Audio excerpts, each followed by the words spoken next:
सो आज बाबा हम बच्चों को आत्मा का किचड़ा दूर करने की बात कर रहे हैं। 63 जन्म पार्ट प्ले करते करते शरीर भान में आते आते हमारी आत्मा के अंदर अनेक प्रकार के पुराने स्वभाव संस्कार का किचड़ा कहो, देह अभिमान का किचड़ा कहो, या कमी कमजोरियों का किचड़ा कहो, या विकारों के छोटे छोटे अंश का किचड़ा, ये सारा भर गया है। तो अब समय है उस किचड़े को निकालने का, उस रबिश को रिमूव करने का, क्योंकि बाबा हम बच्चों को देवता बनाने के लिए आए हैं। दुनिया में और तो कोई दिखाई नहीं देते। बाबा की हम बच्चों के प्रति बहुत ऊंची ऊंची आशाएं हैं। तो उन आशाओं को पूर्ण करने वाले हम ही तो बच्चे हैं ना। तो आज देखेंगे कि आत्मा के अंदर का जो किचड़ा, उसे मुझे रिमूव करना है, रबिश को रिमूव करना है। तो उसके कुछ स्टेप्स होते हैं। तो पहला स्टेप है डीप रियलाइजेशन। अंतर्मुखी बनकर बाबा की याद में जब हम बैठते हैं, मौन में रहते हैं, तो पता चलता है कि हमें अपने आप को कहाँ तक इम्प्रूव करना है, कौन कौन से एरिया में मुझे वर्क करने की जरूरत है। तो उसके लिए एकांत अंतर्मुखी बनना पड़े, तब जाकर के वो रियलाइजेशन होगी। कई बार हम लोग रियलाइज करते भी है, तो कई बार नहीं भी होती है। अपने आप को बाबा कहते हैं बहुत अच्छे समझकर मियाँ मिट्ठू बन करके कभी कभी देखते नहीं है, लेकिन बीच बीच में बाबा कहते ये अभ्यास अति आवश्यक है। दूसरा स्टेप है कि चलो मैंने रियलाइज तो करी अपनी गलतियां, अपनी जो भी कमी कमजोरियां है। रियलाइज करने के बाद मुझे उसका स्वीकार करना है। कई बार हम उसको स्वीकार नहीं करते हैं,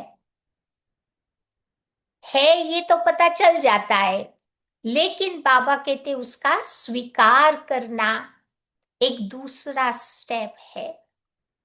स्वीकार करने के बाद वो जो अवेयरनेस होती है, स्मृति, उसको मुझे इमर्ज फॉर्म में रखना है। कई बार वो बातें मर्ज हो जाती है, चलो रियलाइज भी किया, एक्सेप्ट भी किया, लेकिन वो बातें इमर्ज फॉर्म में नहीं रहती है, तो फिर हम उसके ऊपर काम नहीं कर सकते हैं। तो बार बार मुझे उसके लिए अपने आप को याद दिलाना पड़ेगा कि इस एरिया में मुझे पुरुषार्थ करना है, कुछ काम करना है। इन रबिश को निकालने के लिए मुझे कुछ वर्क करना पड़ेगा। फिर उसके आगे का स्टेप है कि अंदर में शौक लगना चाहिए। जैसे मैं आपको उदाहरण के तौर पे बताऊं कि जीवन में कई ऐसी सिचुएशंस होती है, अनएक्सपेक्टेड आ जाती है, तो शौक लग जाता है। और जब अंदर में शौक लगता है, तब जाकर के उन सिचुएशन का हम सामना कर लेते हैं। तो ऐसे जब अंदर में ये शौक लगे कि नहीं, इन चीजों को मुझे कैसे भी करके दूर करना ही है, तो जाकर के वो रबिश हमारे जीवन से धीरे धीरे निकलना शुरू करेगा।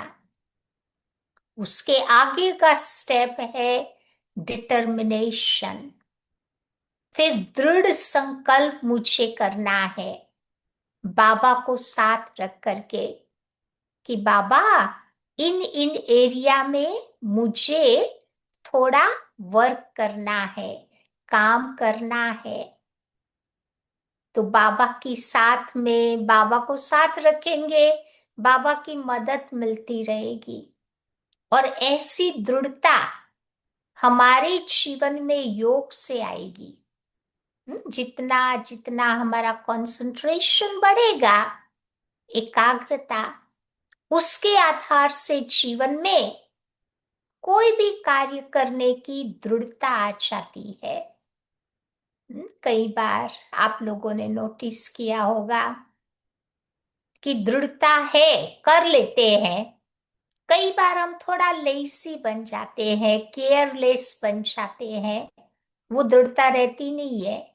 सोचते हैं कि अभी तो टाइम पड़ा है ना, बाद में कर लेंगे, नेक्स्ट मंथ से पुरुषार्थ करेंगे, नेक्स्ट वीक से करेंगे। तो ऐसा हम लोग पुट ऑफ कर देते, वो करते नहीं है उस समय। लेकिन बाबा ने कितनी अच्छी बात बताई है कि दृढ़ता ही सफलता की चाबी है।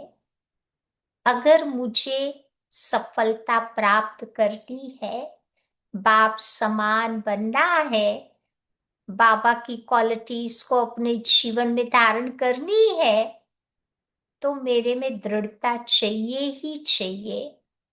फिर उसके आगे का स्टेप है प्लानिंग, है कि भाई जो जो बातें मैंने रियलाइज करी उसकी मुझे प्लानिंग करनी है। जैसे मैं आपको उदाहरण बताऊं कि चलो 10 डिफरेंट डिफरेंट एरिया है जहां पर मुझे थोड़ा पुरुषार्थ करने की, वर्क करने की जरूरत है, तो 10 की 10 एरिया एक साथ मैं नहीं काम कर सकती। हमें क्या करना है, अपने जीवन के छोटे छोटे गोल बनाने होंगे कि चलो आज 1 महीना मैं इन रबिश को निकालने का एम रखती हूं। फिर और 2 बातों के पर हम ध्यान रखें। तो ऐसे प्लानिंग हमें करनी पड़ेगी। तो प्लानिंग से कोई कार्य करते हैं ना, तो उसमें हमारे समय शक्ति का बचाव हो जाता है और साथ ही साथ हमें सफलता भी मिल जाती है। उसके आगे का स्टेप है विजुअलाइजेशन। कल्पना शक्ति को मुझे बढ़ाना पड़ेगा। जैसे मैं आपको उदाहरण बताऊं कि बलून है, जैसे जैसे ऊपर उठता है, सब चीजों से वो डिटैच हो जाएगा। हमें रस्सी भी छोड़ देनी पड़ती है और वो ऊपर उठता जाता है, उठता जाता है। ऐसे बाबा कहते विजुलाइज मेरे को भी करना पड़ेगा कि मैं बाबा की याद में बहुत हल्की होती जा रही हूं। सारा मेरा रबिश पीछे छूटता जा रहा है, छूटता जा रहा है। तो ये विजुलाइजेशन भी कभी कभी हमें बहुत बहुत हेल्प करता है। तो बाबा की याद में बैठ करके ऐसे कल्पना शक्ति को हम इमर्ज करें। फिर उसके आगे का स्टेप है कि हमें अपने आप को, जो ज्ञान के हमारे 4 सब्जेक्ट है ना, ज्ञान, योगा, धारणा, सेवा, उसमें बिजी करना पड़ेगा। पहला सब्जेक्ट है ज्ञान का, जो बाबा की मुरली सुनते हैं उसके ऊपर विचार सागर मंथन करे, कुछ अच्छी किताबें पढ़े, दादियों के क्लासेस सुने, जहां से हमें अपने जीवन में प्रेरणा मिलती है। योगा के भी अलग अलग एक्सपेरिमेंट करे, अलग अलग प्रकार की ड्रिल्स में हम अपने आप को ऑक्यूपाई करें। उस दुनिया में भी देखो, जब लोग बहुत अपसेट हो जाते हैं ना, तो क्या करते हैं? वो जिम में चला जाएगा या पैदल करने चला जाएगा, खूब एक्सरसाइज करेगा, ताकि वो जो नेगेटिविटी उसके दिमाग में है वो निकल जाएगी। तो ऐसे हमें भी योग के अलग अलग एक्सपेरिमेंट में अपने आप को बिजी रख देंगे ना, तो हमारा रबिश भी धीरे धीरे निकलता जाएगा। फिर धारणाओं पर अटेंशन रखे, जो कमी मेरे में है उसी टॉपिक के पर, पॉजिटिव टॉपिक के पर हम खूब सोचे। जैसे कि मेरे में सहन शक्ति की कमी है, तो सहनशीलता के पर खूब अध्ययन करे, उसके ऊपर विचार करे। विचार करते करते वो सहनशीलता आती जाएगी। है, क्रोध बहुत है, क्रोध के ऊपर विचार सागर मंथन नहीं करना है। उसकी पॉजिटिव क्वालिटी हो गई साइलेंस पावर। साइलेंस पावर के पर मैं सोचूं, गहराई से सोचूं, या उसके ऊपर मेरा मनन चिंतन रहेगा, क्रोध अपने आप भागेगा। तो ऐसे सेवा, सेवा से भी तो मेवा मिलता है ना। कोई न कोई प्रकार की बाबा की सेवाओं में हमें अपने आप को ऑक्यूपाई करना है।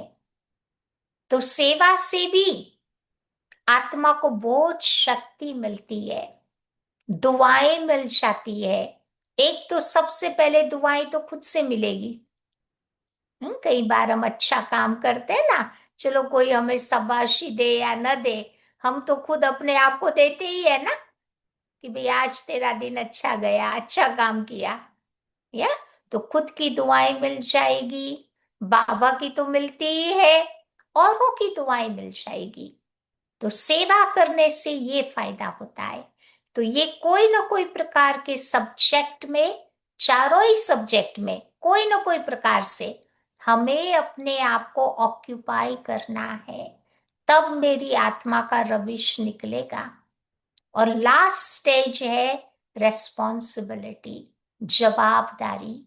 है, बाबा ने मुझे ये जिम्मेवारी दी है, भगवान की के द्वारा मिली हुई ये जिम्मेवारी है कि पहले मुझे अपना परिवर्तन करके, मुझे अपना रबिश निकाल के औरों का रबिश निकालने के लिए निमित्त बनना है।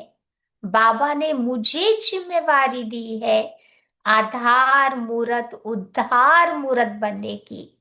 तो ये जिम्मेवारी जब याद रहती है तो हम अच्छी तरह से, बाबा कहते अपना रबिश रिमूव कर पाएंगे, और औरों का रबिश भी हम अच्छी तरह से निकालने में उनको मदद करते जाएंगे। तो आइए सुनते हैं। आज की बाबा की मुरली है 27 तारीख की।